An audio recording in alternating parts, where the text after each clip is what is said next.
The year is 2121. Historians are only just beginning to piece together the true causes of the crisis of the late 21st century. We as humans like to think that we can pinpoint a single reason to explain these large historical events, but the truth is that a variety of factors contributed to this collapse. Not to mention the unfortunate timing that caused all of these factors to become critical within the time span of only 2 decades. So, if we must begin somewhere, let's begin with the invention of drivey. Robots in the workplace had already become common, but in the transport sector, humans still dominated. Drivey, the first self-driving robot, would come along and change this. It was a bitter success, as it was universally adopted by companies who then got rid of a large chunk of their human workforce in favour of the bot. This would only mark the beginning of the robotisation of jobs, and as society was not fully prepared to cope with this sort of change, the result was that unemployment rates skyrocketed and a general slowdown of the economy ensued. This was bad news for energy research.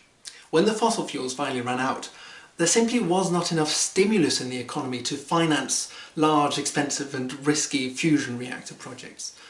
The middle class, or a lot of it, rather than having to sit through this energy crisis, chose to move to China instead, where windmill production had been booming for years, and which would provide at least a temporary relief to this energy crisis.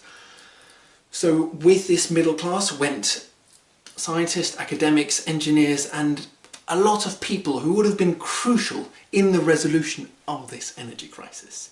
Left were only the people who could afford to stay and the people who could not afford to leave.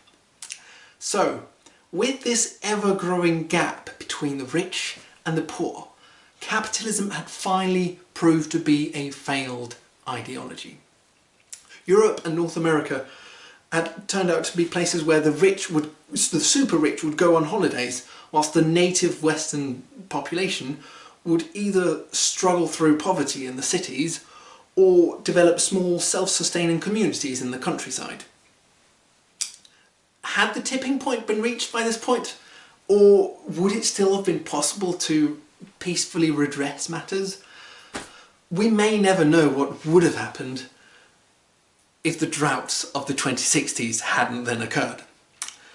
But 200 years of climate change that had been building up and the extreme weather that characterised this decade was as unfortunate as it was inevitable. The effects on agriculture were devastating. For the first time in centuries, working class citizens of first world countries experienced famine and misery. So it was only a matter of time before the riots erupted. The masses took to the streets, banks were burned down, data centres destroyed, and the 1% were left powerless in front of a starving populace who would not be controlled anymore. Before the end of the decade, the economy had collapsed and the era of capitalism and plutocracy was ended.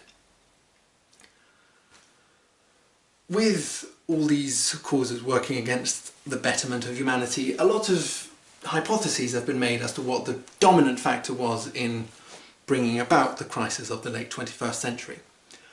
But the true mystery remains that somehow no one saw it coming.